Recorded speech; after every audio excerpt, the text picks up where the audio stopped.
Right now, there's a voice in your head telling you that you're not good enough. It's whispering that you've made too many mistakes. It's reminding you of every failure, every embarrassment, every moment you fell short. And here's the trap. You believe it's you talking. It's not. You've spent your entire life fused with a voice that isn't yours. You've mistaken the narrator for the author. You've identified so completely with your thoughts that you've forgotten the most liberating truth. You are not your thoughts. You are the one who hears them. And today ... everything changes. I am Mr. Stark. I'm grateful you've chosen to spend these next 15 minutes with me. What we're about to explore isn't theory, it's the philosophical blueprint for reclaiming your mind and your life. Let's begin. Here's what happened to you. Somewhere in your childhood, maybe it was criticism from a parent. Maybe it was social rejection. Maybe it was failure. Your mind created a protective voice. A voice designed to keep you safe by predicting danger, by rehearsing worst-case scenarios, by reminding you of your inadequacies before the world could. This voice felt real. It felt like truth. And because it was always there, whispering, correcting, warning, you assumed it was you. But it's not. Think about this carefully. If you can hear a thought, then you cannot be that thought. The listener and the sound cannot be the same thing. When a negative thought appears in your mind, you're going to fail. Nobody respects you. You're not smart enough. There is an awareness of that thought happening inside you. There is something observing it, noticing it, registering it, that something ... is you. The voice is just a voice. It's a mental habit. It's a recording that plays on loop, and you've been mistaking the recording for the radio station itself. This is the core confusion that has stolen your peace. This is the identification error that has sabotaged your potential. You've been so fused with your thoughts that you've handed over your life to a narrator who doesn't even know the truth about you. But today, you're going to separate. Today, you're going to meet the real you, the witness, the observer, the awareness that exists behind all the noise. Let's trace this back. How did you become so convinced that your thoughts define your identity? Your brain is a survival machine. It evolved over millions of years to keep you alive, and one of its most powerful strategies is anticipation, thinking ahead, imagining dangers, rehearsing failures so you could avoid them in reality. This mechanism saved your ancestors from predators and starvation. But you're not living in a jungle anymore. Your mind is still running ancient software designed for physical survival. But now it's applying that logic to social situations, to your career, to your worth as a human being. Your brain generates catastrophic predictions about situations that pose no actual threat. It creates narratives about your inadequacy to keep you small and safe, because small is predictable. And safe means you won't be humiliated or rejected. The voice in your head isn't evil. It's just mistaken. It genuinely believes it's protecting you. But protection through fear and self-doubt is a prison. And you've been living in that prison so long that you've forgotten what freedom looks like. Here's what's crucial to understand. Your mind doesn't generate thoughts because they're true. It generates thoughts because they're useful from a survival perspective. A thought that you're worthless might make you work harder, and hard work keeps you alive. A thought that everyone's judging you might make you obsessively perfect, and perfection keeps you safe from criticism. These thoughts are not accurate descriptions of reality. They're mental strategies, and you've been obeying them as if they were divine truth. Now I want you to try something. Right now, in this moment, notice a thought, any thought. Maybe it's "this is taking too long," or "I should be doing something else," or "will this actually help me?" Notice that thought. Don't judge it. Don't fight it. Just ... notice it. Can you feel the distance between you and that thought? There is a you that is aware of the thought, and there is the thought itself. You can feel them as separate things. That awareness, that witnessing capacity, that's your real self. That's the observer. That's been there your entire life. Underneath all the noise of the narrative voice, you've been so focused on listening to the voice that you forgot to recognize the listener. This is the fundamental awakening. In Hindu and Buddhist philosophy, this distinction has been taught for thousands of years. The idea that you are not your thoughts, but rather the consciousness that witnesses your thoughts. In modern psychology, This is called metacognition, the ability to think about your thinking, to observe your mind. Most people never develop this capacity. They live their entire lives as their thoughts, completely fused with the narrative, slaves to the voice. But you're different now. You're waking up. The observer is you. The witness is you. The consciousness that can notice, I'm having the thought that I'm not good enough, is the real you. And that real you, that observer, has never been inadequate. It has never failed. It has never been ashamed. It simply exists as pure awareness, pure capacity to notice what's happening. When a negative thought arises, you don't need to fight it. You don't need to argue with it. You simply need to recognize it. There is a thought happening. I notice it. It's not me. I'm the one noticing. That shift from fusion to separation is the entire game. So how do you actually live this? How do you move from intellectual understanding to lived reality?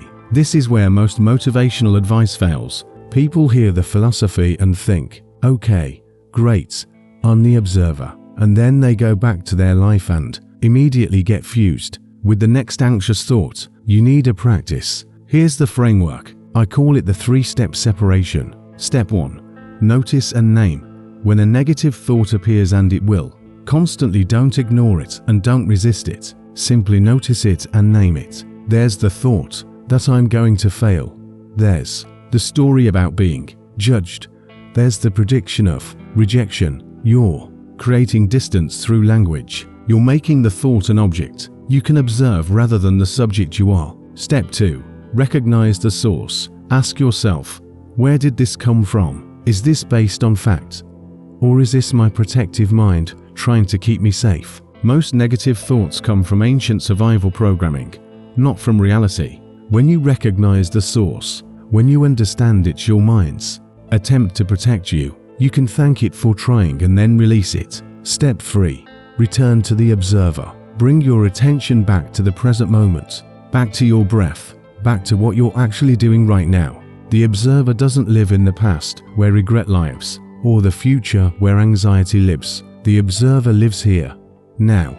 In this moment, you are safe. In this moment, you are capable. In this moment, there's nothing wrong. Every single time you do this, every single time you notice, name, recognize the source, and return to presence, you are rewiring your brain. You're creating new neural pathways. You're weakening the old habitual response and strengthening your capacity to observe without being enslaved. It's simple, but it's not easy. It requires repeated practice, consistent application, and patience with yourself as you retrain your mind. But here's what happens. After weeks and months of this practice, something extraordinary occurs. The voice gets quieter. The thoughts still come, they always will, but they lose their power. They become like background music at a coffee shop. You hear it, but it doesn't dictate your behavior. It doesn't control your choices. That's freedom.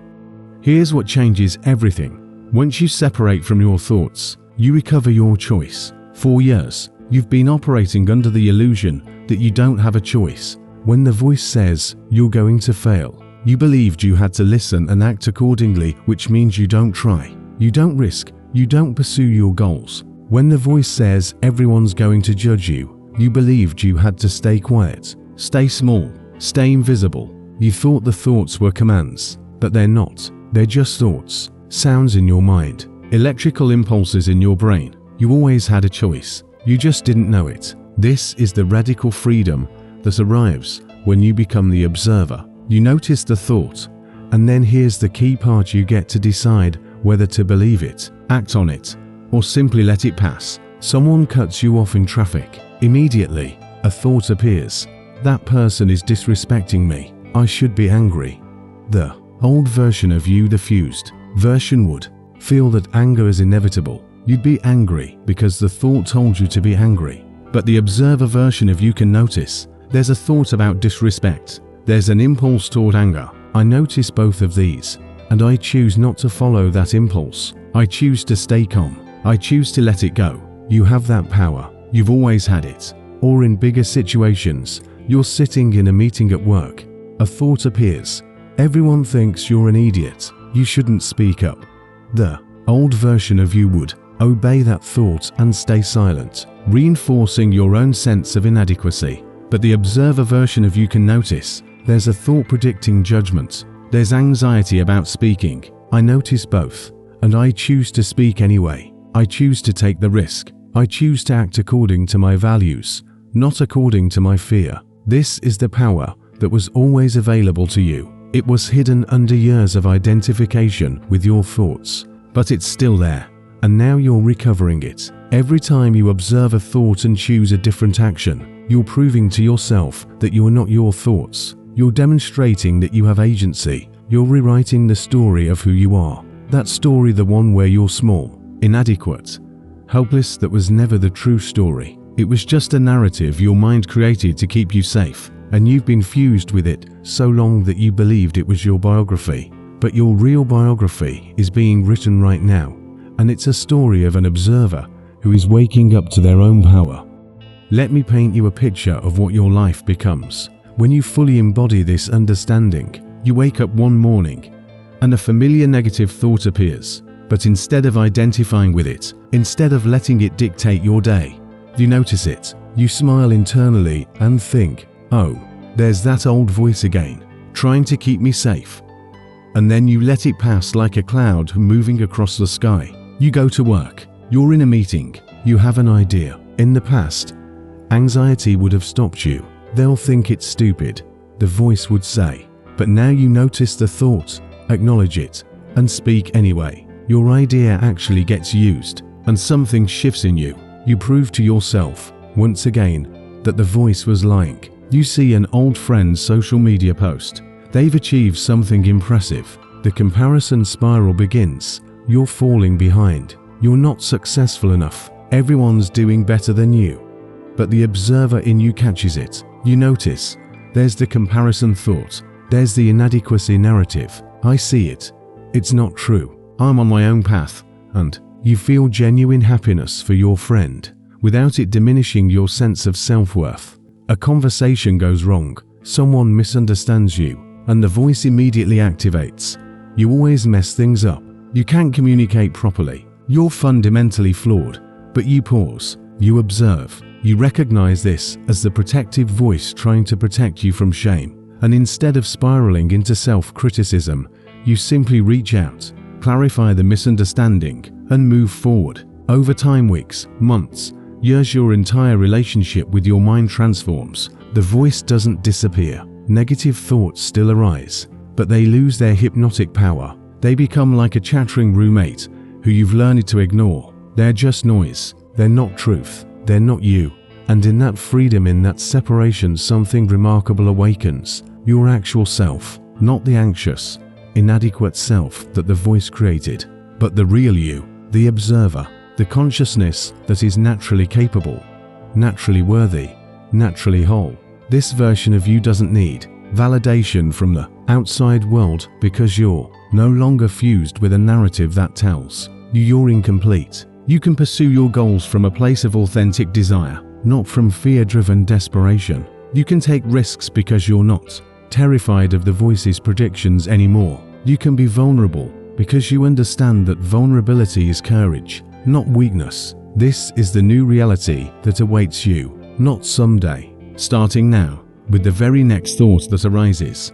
As you know, I am Mr. Stark. I want to share something personal with you. For most of my life, I was completely fused with my thoughts. I believed every negative narrative my mind generated. I stayed small. I played it safe. I missed opportunities because I was listening to a voice that wasn't even mine. The day I understood what we've talked about, today, the day I realized I was not my thoughts, was the day my actual life began. Not because everything became perfect, but because I stopped being a slave to a voice that was trying to keep me imprisoned. That understanding changed everything, and it will change everything for you too.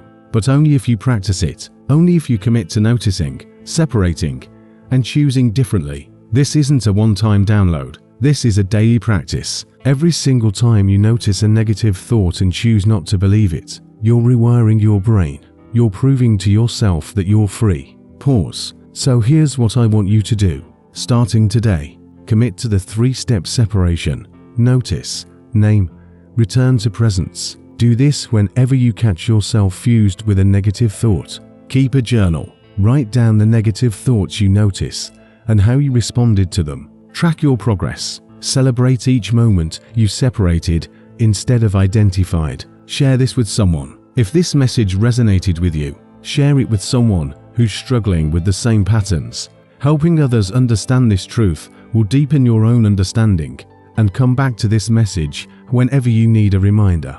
Whenever you feel yourself slipping back into fusion with the voice, this is your philosophical anchor. You are not your thoughts. You are the observer. You are the awareness. You are free. Now act like it. Thank you for spending this time with me. I believe in your awakening.